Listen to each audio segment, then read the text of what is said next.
Okay, hello everyone. Today we're going to be talking about the reason that buildings can last either for hundreds of years or 20 seconds, and that reason is architecture.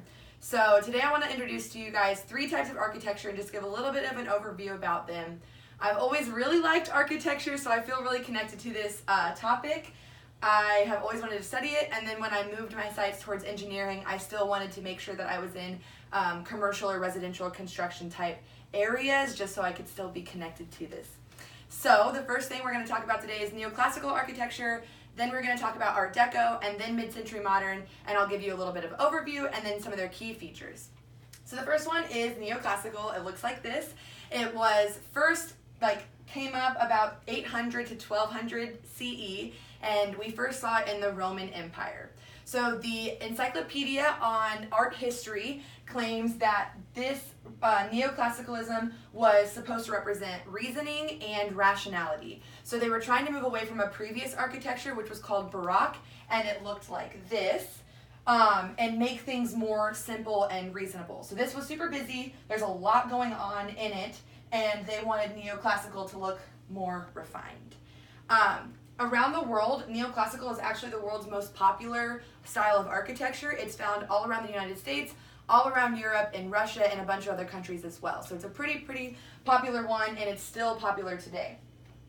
Some of the key features of neoclassical is that it's Greek and Roman inspired, so a lot of the buildings have that Greek and Roman feel to it.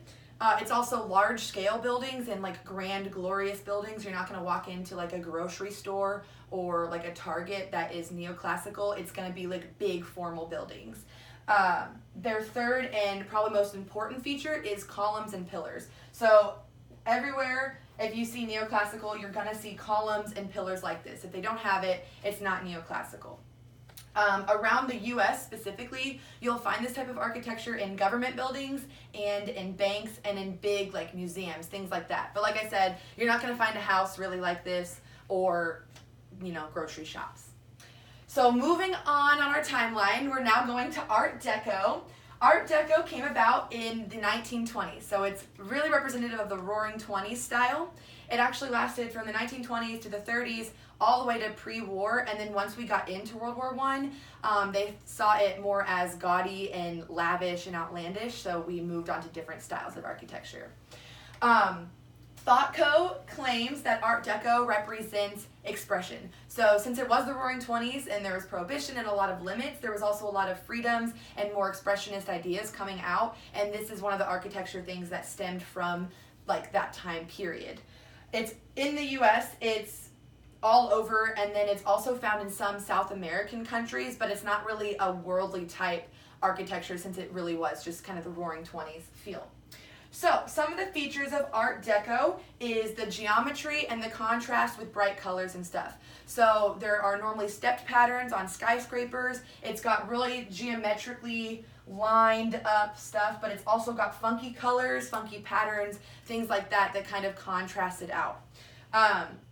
Genesis Franco also finds that these Art Deco architectures are found mostly in cities, so skyscrapers are where you really see the pattern. And then something that's near and dear to my heart, in Kansas City, which is my hometown, we actually have our Power and Light District, which is representative of the Art Deco style. But Art Deco isn't really found in residential areas or even towns. It's really just Chicago, Kansas City, LA, those big cities that you guys think of. All right, that moves us on to our final one, mid-century modern. This is my absolute favorite one. It was founded in the 1950s post-war. So after World War II, they really got into this home type of architecture and not as much commercial buildings. And then what's awesome is that it's still really popular today. So it was popular in the 1950s, kind of went downhill, and now it's popular again. Din Garden claims that mid-century modern homes represent sustainability and nature. So a lot of the homes have a lot of nature aspects, or they're surrounded by nature, or they have things that go with nature, and they're also built of materials that are sustainable and durable and can last for a long time. After the war, we wanted our homes to last, I guess. It's used mostly in the US, And like I said before, what I think is really fun about it is that since it was really popular in the 50s and now it's really popular, there's this like weird gap between mid-century modern being super funky and gross and outdated and being like super ultra modern and cool. Some of the key features of it is glass, clean lines, open floor plans, minimalism. So you see there's a lot of like clean, solid lines. There's a ton of glass. There's always a lot of windows. And you can see all throughout, it's not a bunch of like blocky windows and doors.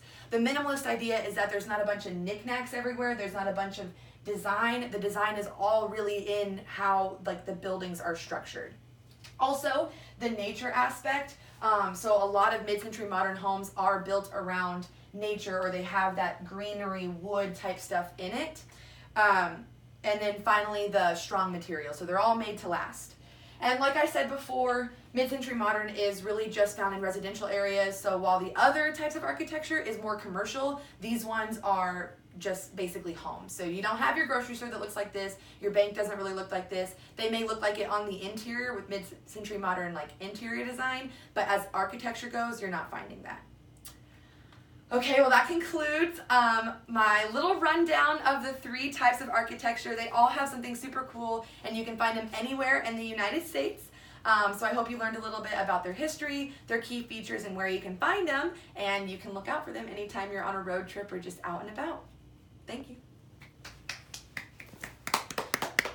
You gotta clap.